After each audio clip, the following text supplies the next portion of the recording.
Stick around until the end because I've actually got a bonus tip based on the #1 mistake podcast guests make. Tip 1, define your purpose. Before reaching out to podcasts, think about what you want to gain by being a podcast guest. Great guests have clear goals like boosting their personal brand, driving traffic to their business, promoting a book, or getting more listeners to their own show. Looking at the Tim Ferriss show on Rephonic, we can see a list of previous guests and what the focus of the interview was. For Harry Shukman, his appearance was ultimately about promoting his app.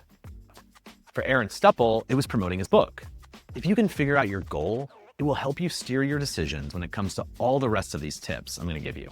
Tip number 2, understand the podcast audience. You should already have a really good understanding of who the listeners are from when you were trying to figure out which were the best shows to pitch. If you don't, now is the time to find out, as it will allow you to connect with them and provide the most interesting and relevant stories and anecdotes. You can use Rephonic to get a summary of a typical listener profile. For example, on the Huberman Lab, it says that listeners tend to be well-educated and interested in health, science, and personal development. This is a good place to start. Then it's also worth asking the host for further information about their audience's motivations for listening.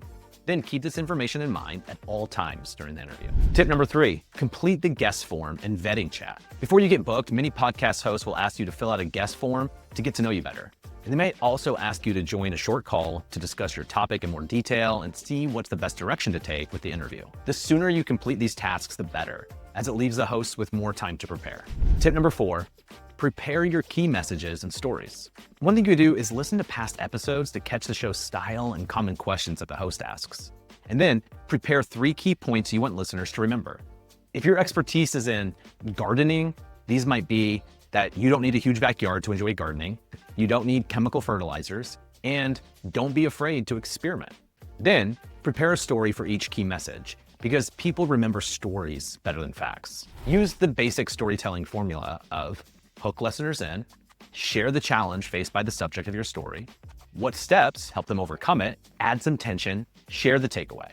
Then practice telling the stories out loud and vary the pacing to keep listeners engaged.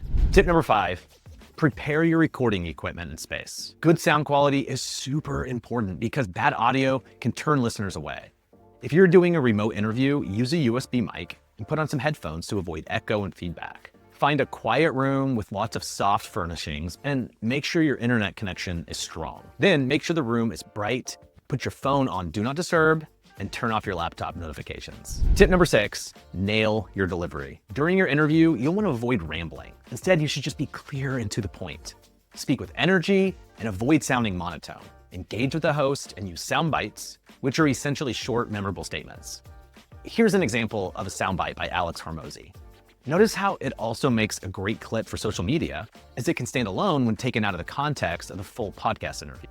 And remember, you're talking to real people, so speak directly to listeners. So instead of saying, SEO improves website rankings, say, if you're struggling with SEO, here is a simple tip that you can use today. Tip number 7, give a strong call to action. If you want listeners to take action after your podcast interview, you need a strategy and not just a quick plug at the end. So use 2 call to action levels. A high investment call to action that requires more commitment. For example, buy your book or sign up for your course. Then low investment call to actions, which are something simple like follow me on LinkedIn or subscribe to my YouTube channel. Let's say you're promoting a new book. Generate curiosity around it when you introduce yourself. Here's an example of how podcast guest Evie Pampouras generates curiosity for her book in the intro. She mentions her book without being too salesy, and now listeners will have her book in mind for the rest of the interview. In the middle of the episode, casually mention places where listeners can connect with you. Then at the end, mention where they can buy your book and invite them to connect with you on one specific channel.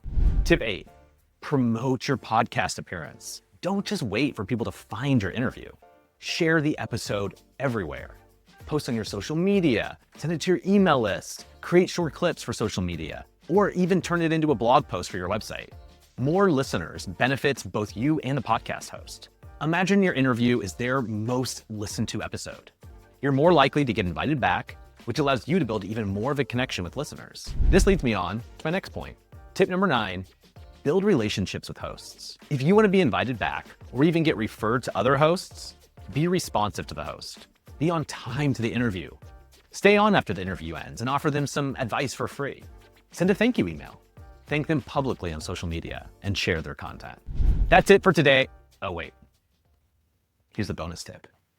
And this is the biggest mistake podcast guests make. Don't turn your appearance into a sales pitch. Yes, your ultimate goal might be to promote your app, but offer value. Talk about things that listeners, which remember are your target audience, are actually interested in.